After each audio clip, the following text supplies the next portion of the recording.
अस्सलाम वालेकुम साइटेरियस, मैं हारिस अज़मी प्रोफेशनल एस्ट्रोलॉजर आपकी खिदमत में हाजिर हूँ इस हफ्ते की एस्ट्रोलॉजिकल रिसर्चेस के साथ। साइटेरियस, मामलात को गहराई से समझिए। वक्त ने पिछले दिनों तक अरूज दिया। 10वें घर में सूरज रहा, 11वें घर में सूरज रहा। ये सिचुएशंस 2 महीने पिछले 2 महीनों तक आपके लिए फेवरेबल थी। फिर इसी वक्त की गर्दिश, इसी सितारों की गर्दिश की वजह से मरकरी आपके 11th हाउस से 12th हाउस में चला गया 9 अक्टूबर को। वो उसकी कमज़ोर हालत थी। फिर वीनस भी चला गया, मरकरी गया 4 अक्टूबर को और वीनस गया 9 अक्टूबर को 12th हाउस में।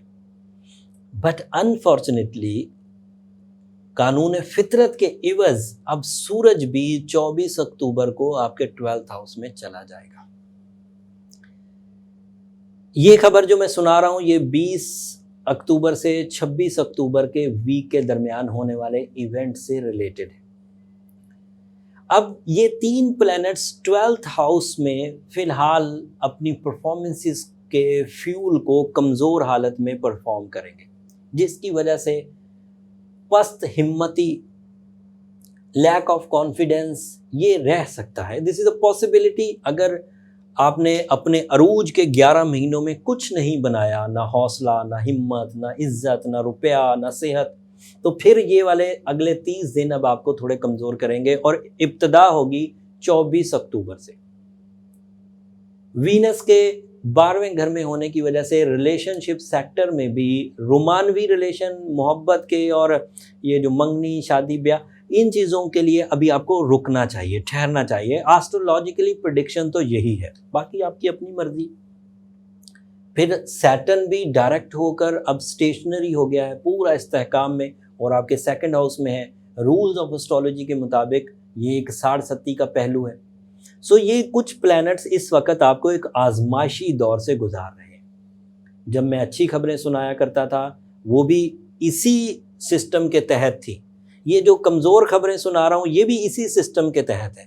अक्लमंदी का तकाजा ये है कि जब अच्छी खबरों को एक्सेप्ट किया था, अच्छी खबरों को एक्सेप्ट करना आसान होता है, तो ये जो अब कमज़ोर खबरें हैं इनको भी एक्सेप्ट किया जाए और इनका तदारुक किया जाए, इनको रिपेल किया जाए, ना कि आप इससे परेशान होकर बैठ जाएं। दुनिया में मैंने जितने भी बुरे तरीन सिचुएशंस देखी, मैंने उसे अल्लाह के कलाम से, रूहानियत से, सब्र से, हिम्मत से रिकवर होते हुए देखा। अफलाकी चीज़ों को रिकवर करने के लिए, अफलाकी ट्रबल्स को, अफलाकी नागहानियों को रिकवर करने के लिए अल्लाह ताला से दुआ से ज़्यादा अच्छी और कोई चीज़ नहीं। मैंने ये तमहीद इसलिए बांधी कि मैं थोड़ी आपकी हौसला अफजाई करूं। वैसे सूरज जब 24 अक्टूबर को 12वें घर में दाखिल होगा तो वो 1 साल का, वो एक ही महीना था जिसमें उसने कमज़ोर होना था। जब वो वहाँ से निकलेगा 30 दिन के बाद तो आपके 11 महीने फिर अरूज के शुरू होंगे इंशाल्लाह। खैर, जो अक्लमंद सैजिटेरियस हैं, वैसे भी ये जो वक्त की साइंस है ये सिर्फ अक्लमंदों के लिए ही है। कुरान में भी इसका जिक्र है कि दिन के आने जाने में निशानियां हैं और उसका अगला जुमला है अक्लमंद लोगों के लिए। दीगर लोगों को किसी और एंटरटेनमेंट की तरफ चले जाना चाहिए, ये वाली चीज़ें उनके लिए नहीं। उम्मीद करता हूँ सैजिटेरियस को जैसा मैंने पाया पिछले 16 साल में वो बिल्कुल वैसा ही बिहेव करेंगे। अब कुछ इसको रिपेयर करके मैं रेमेडी भी देता हूँ और कुछ चीज़ें अच्छी भी बयान करता हूँ। और उन अच्छी चीज़ों का बहुत बड़ा इम्पैक्ट है इस वक्त आपकी लाइफ पर, क्योंकि आपका ruling planet Jupiter, the planet of good luck, the planet of sudden gains, the planet of amplify of all your skills आपके 1st हाउस में है। That is the ideal position. अगला साल भी अच्छा ही रहेगा क्योंकि वो 2nd हाउस में चला जाएगा। अगले साल तो और अच्छा हो जाएगा कि आपकी साढ़सती भी टूट जाएगी। लिहाजा ये कुछ हफ्ते ऐसे हैं जिनको मैनेज करने की ज़रूरत है। और ऐसे सैजिटेरियस के लिए तो बिल्कुल प्रॉब्लम नहीं है जिन्होंने ऑलरेडी अपनी ज़िंदगी में इस्तेहकाम पकड़ा हुआ, जिनकी रोमानवी ज़िंदगी ऑलरेडी बहुत मुस्बत चल रही है, जिनकी तिजारत, जिनका ज़रिया माश, जिनका confidence level, administration level high है, जो मैनेजमेंट में गजब की ताकत रखते हैं, उनको इसकी परेशानी की ज़रूरत। और मेरा मशवरा है सैजिटेरियस, क्योंकि अल्लाह ताला ने आपको इस तरह के हालात को चित करने के लिए, शिकस्त देने के लिए ताकत दे रखी है, तो इस चीज़ का अल्लाह से अलग शुक्र अदा करें कि बुरे हालात आपको घेर नहीं पाते, बुरे हालात आपको बेइज्जत नहीं कर पाते, बुरे हालात आपको परेशान नहीं कर पाते। ये आपके लिए शुक्र गुजारी का एक लम्हा है। और जो कमज़ोर सैजिटेरियस हैं, जो सेहत में भी उलझे हुए हैं, जो नाराज़गियों में भी फंसे हुए हैं, जिनको जॉब नहीं मिल रही, जिनका सोर्स ऑफ इनकम प्रॉफिट्स नहीं दे रहा, जिनकी इन्वेस्टमेंट्स उनको फ़ायदा नहीं दे रही, जिनकी बारहा कोशिशें वो लोगों के लिए करते हैं और लोग उसे अप्रिशिएट नहीं करते, वो इस वक्त उलझेंगे। और उस उलझन को बहुत आराम से आप रिकवर कर सकते हैं। 2 रेमेडीज़ हैं। एक रेमेडी रूबी की है, जो आपके लिए बहुत उम्दा रहेगी। जिन लोगों ने ऑलरेडी रूबी पहना हुआ है वो सैजिटेरियस हैं, मर्द हैं चाहे औरत, 25 साल से 40 साल के हैं तो 8 कैरेट, और 40 साल से ज़्यादा हैं तो 9 कैरेट की तरफ जाइए। अगर उन्होंने ऑलरेडी पहना हुआ है तो देन फाइन, उसी को ही कंटिन्यू करें। बट अगर कोई न्यू है और फर्स्ट टाइम मेरी वीडियो देख रहे हैं तो वो फिर ब्लू सफ़ायर की तरफ जाएँ। वो बहुत उम्दा, इफेक्टिव और फास्ट होगा इस वक्त। और उसके 8 कैरेट वेयर करना फाइन क्वालिटी के श्रीलंकन सफ़ायर अगर अफोर्ड कर सकें तो ज़रूर कंसीडर करें, वो उम्दा तरीन होता है। बाकी बर्मी सफ़ायर है, कश्मीरी है, अफ्रीकन है, इन सफ़ायर्स को भी आप पहन सकते। और साथ में मजहबी तौर पर सूरह शम्स रोज़ की बुनियाद पर सुबह के वक़्त एक दिन में एक दफ़ा अगले 28 दिन तक पढ़ना, 24 अक्टूबर के बाद खुसूसियत से पढ़ना बहुत ज़रूरी हो गया है। आपको रेमेडी की ज़रूरत पड़ेगी ही पड़ेगी।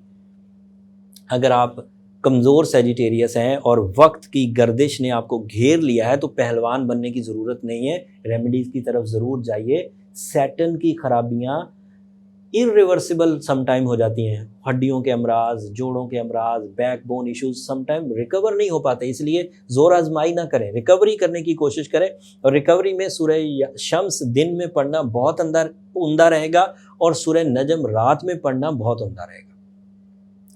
इस हफ्ते 24 अक्टूबर के बाद सूरह यासीन की सेकंड लास्ट आयत को भी एक दिन में 13 दफ़ा कंसीडर करें। असर की नमाज के बाद करें तो ज़्यादा अच्छा है। अगर ज़ुबानी याद हो तो फिर उसके आगे पीछे की 1-2 आयतें और साथ मिलाकर फ़र्ज़ नमाज़ों में अलहम्द के बाद जो हमें कोई सूरत मिलानी होती है उधर पढ़िए, वो आपके लिए ज़्यादा मौजू होगा, ज़्यादा इफेक्टिव होगा।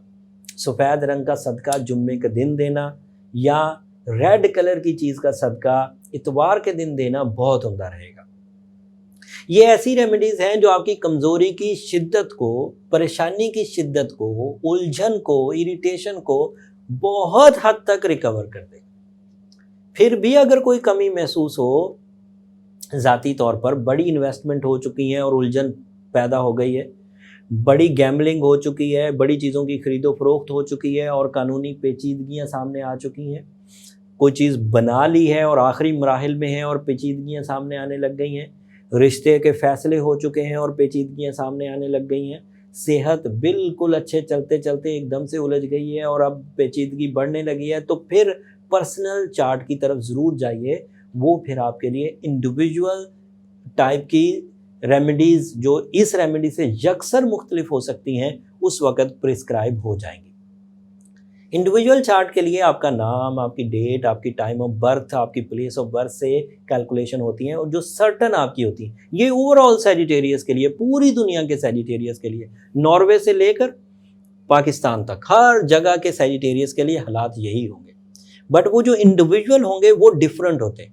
उसमें हम मून साइन को भी डिस्कस करते हैं और मून साइन आपकी इंडिविजुअल एबिलिटी, सोल एबिलिटीज़ को डिस्क्राइब करता है। उम्मीद करता हूँ टेक्निकल अंदाज से आप चीज़ों को समझ चुके होंगे। मैंने आम फहम के लिए भी आसान करके बताने की कोशिश करी और मैंने टेक्निकल अंदाज से भी बयान करी। उम्मीद करता हूँ दोनों ही लोग सेटिस्फाई हो गए होंगे। फिर भी अगर कोई चीज़ रह गई हो तो कमेंट्स में ज़िक्र कर दिया करें। मैं भरपूर कोशिश करता हूँ कि कमेंट्स का बर वक्त जवाब दे दूँ, लेकिन वो होते इतने ज़्यादा हैं कि सम टाइम मैं उस पर पूरा नहीं उतर पाता। एंड आप समझते होंगे इस मामले को। अब इस इंफॉर्मेशन के इवज़ जो ख़बरें मैंने आपको सुनाई, ये अगले 7 दिनों के लिए डिसीजन लेने में बहुत उम्दा साबित होंगी। अगर आप वक्त को समझना चाहेंगे तो ये वीडियो आपको भरपूर फ्यूल देगी वक्त को समझने का। अगले हफ्ते इससे भी अहम खबरें आने वाली, मरकरी रेट्रोग्रेड होगा, वो अगले हफ्ते तफसील बयान करूंगा और वो तफसील आपके लिए और मौजू साबित होगी अपने अच्छे डिसीजंस लेने में, अपनी ज़िंदगी को आगे मकासद की तरफ ले जाने में। अगले हफ्ते अब जो वीडियो आने जा रही है वो भी इम्पॉर्टेंट है, उसे मिस मत करिएगा। ये इस हफ्ते का आखिरी जुमला था। अब मेरी दरख्वास्त आपसे हमेशा की तरह कि मुझे अपनी दुआओं में ज़रूर याद रखिएगा। आपकी दुआएं मेरी दुनिया और आखिरत की सबसे बड़ी एक प्रॉपर्टी है, सबसे बड़ा सरमाया है, और आपकी दुआएं ही हमें इस तरक्की के सफ़र में मुस्तहकम कर रही हैं। अगले हफ्ते तक के लिए इजाज़त। जाते जाते चैनल को ज़रूर सब्सक्राइब कर दीजिएगा। अल्लाह निगहबान।